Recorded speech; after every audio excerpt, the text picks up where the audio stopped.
এয়া আমাৰ পুখুৰীত মাছ ধৰি আছে আইসকলে। ডাঙৰ মাছ পোৱা হৈছে, ৰৌ মাছ, তাৰপিছত মাগুৰ মাছ। ইয়াতে ৰৌ মাছ পোৱা হৈছে, ৰৌ, তাৰপিছত কৈ, এনেধৰণৰ মাছ পোৱা হৈছে। তাৰপিছত আইসকলক দেখছে মাছ মাৰি আছে, মাছ ধৰাত ব্যস্ত।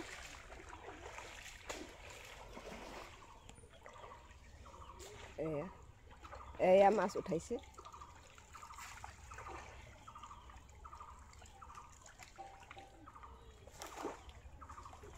মাছ, ৰৌ মাছ, কৈ মাছ।